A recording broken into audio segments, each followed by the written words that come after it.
Vijaya Vaman. Supreme कोर्टामध्ये राहुल नार्वेकर यांच्यासहित आता ठाकरे आणि शिंदे तिघांचेही चेंडू आलेले आहेत. नार्वेकरांना झटका सुप्रीम कोर्टाने दिलाय आणि महत्त्वाची टिप्पणी केली आहे, ज्यामुळे सर्वांनाच रस्त्यावर यावं लागतं. आमदार अपात्रतेच्या प्रकरणावरून बोटचीपी भूमिका घेणारे विधानसभा अध्यक्ष राहुल नार्वेकरांना मंगळवारी सुप्रीम कोर्टाने पुन्हा दणका दिला. नार्वेकरांनी लवकरात लवकर आमदार अपात्रतेचं वेळापत्रक जाहीर करावं, अन्यथा ते वेळापत्रक आम्हाला जाहीर करावं लागेल अशा शब्दात सरन्यायाधीश चंद्रचूड यांनी नार्वेकरांना फटकारलेला आहे. विधानसभा अध्यक्ष राहुल नार्वेकर यांच्याकडे शिवसेनेच्या 16 तर राष्ट्रवादीच्या 9 आमदारांच्या अपात्रतेची याचिका प्रलंबित आहे. यावर नार्वेकर हे वेळकाढू भूमिका घेत असल्याचा आरोप विरोधकांकडून होत आहे आणि आता हे सुप्रीम कोर्टाच्या सुद्धा लक्षात आलंय.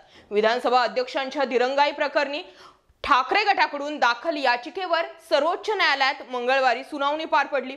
वेळापत्रक सादर न केल्यानं कोर्टाने नाराजी व्यक्त करत विधानसभा अध्यक्षांना 30 ऑक्टोबर ही शेवटची संधी दिली असून त्या दिवशी जर वेळापत्रक जाहीर झालं नाही तर निर्णय सुप्रीम कोर्टाकडे असेल असा आदेशच जो आहे तो सुप्रीम कोर्टाने दिला.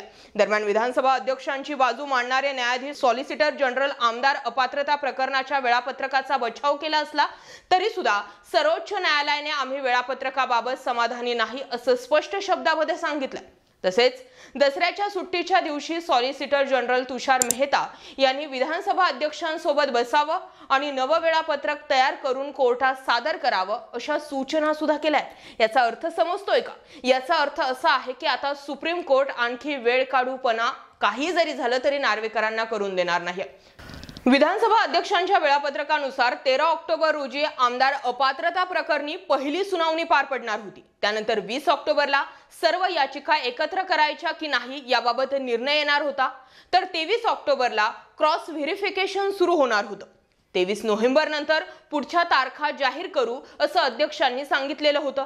मात्र 13 ऑक्टोबर रोजीच्या सुनावणीत सर्वोच्च न्यायालयानं विधानसभा अध्यक्ष राहुल नार्वेकर यांना अतिशय कठोर शब्दामध्ये फटकारलेला आहे.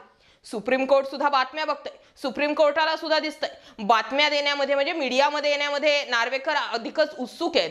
पण निर्णय त्यामुळे वेळापत्रक जे नार्वेकरांनी वेळापत्रक बनवलं होतं ते वेळापत्रक त्यांनी फेटाळले. तसेच सुधारित वेळापत्रक दाखल करण्यास सांगितलंय. मात्र विधानसभा अध्यक्ष मंगळवारच्या सर्वोच्च न्यायालयाच्या सुनावणीमध्ये आपल्याच जुन्या वेळापत्रकाचा बचाव करत होते. अखेर सर्वोच्च न्यायालयानं पुन्हा एकदा अध्यक्षांना स्पष्ट शब्दामध्ये निर्देश दिले असून शेवटची संधी देतोय. 30 ऑक्टोबर पर्यंत नवं वेळापत्रक कोर्टात सादर करण्यास सांगितलंय. दरम्यान माध्यमांसोबत बोलायला तुमच्याकडे वेळ आहे पण सुनावणीसाठी वेळ नाही का अशा शब्दात सर्वोच्च न्यायालयाने विधानसभा अध्यक्ष राहुल नार्वेकर यांना फटकारले. तुम्हाला आठवतंय का 2019चा पहाटेचा शपथविधी अजित पवारांचा जर फिसकटला असेल तर त्याला कारण सुद्धा सुप्रीम कोर्ट होतं. आताही तेच घडतंय.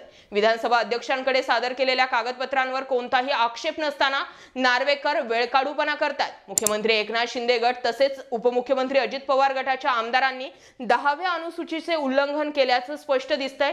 तरीही त्यावर निर्णय घ्यायला वेळ लावला जात आहे असंच देखील वकील कपिल सिब्बल यांनी सांगितलंय. शिवसेना राष्ट्रवादी आमदारांवर अपात्रतेची कारवाई करण्याची मागणी करणाऱ्या याचिकांवर विधानसभा अध्यक्ष निर्णय घेणार नसून त्या प्रलंबित ठेवण्याचा जाणीवपूर्वक त्यांचा प्रयत्न असल्याचा देखील आरोप कपिल सिब्बल यांनी केला.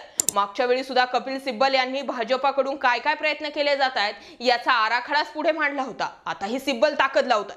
निवडणुकांची वेळ आल्यानंतरही निकाल लागला नाही तर अशा याचिका निरर्थक ठरतात असा युक्तिवाद ठाकरे आणि शरद पवार गटाच्या वतीने कपिल सिब्बल यांनी केला.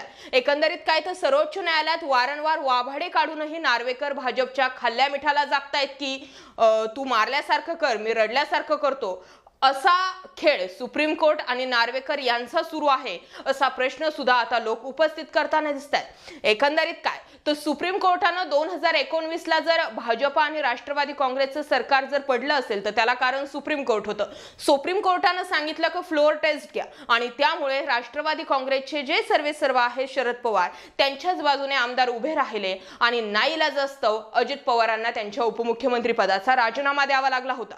आणि ती भूमिका जी सुप्रीम कोर्टाची त्यावेळी होती अगदी त्याच पद्धतीने आता सुद्धा सुप्रीम कोर्ट भाजपाला क्लीन बोर्ड करणार का हे पाहणं गरजेचं असणार आहे. 30 ऑक्टोबरला जर राहुल नार्वेकरांनी अपेक्षित असं वेळापत्रक दिलं नाही तर अर्थातच अध्यक्षांचे अधिकार काढून किंवा त्या अधिकारांमध्ये हस्तक्षेप करून सुप्रीम कोर्ट नवीन वेळापत्रक जाहीर करेल आणि तिथूनच खऱ्या पद्धतीने भाजपा डॅमेज होईल आणि निर्णय फिरला जाणार। त्यामुळे शक्यता तर अशीही आहे की जर सरन्यायाधीशांच्या किंवा सुप्रीम कोर्टाच्या महत्त्वाच्या टिप्पण्यांना जर सिरियसली घेतलं नाही तर सरकारला लवकरच रस्त्यावर येण्याची वेळ येऊ शकते। काय वाटतं व्यक्त हा मुद्दा विषय पटला असेल तर जास्तीत जास्त लोकांपर्यंत जरूर शेअर करा। जय महाराष्ट्र पब्लिक।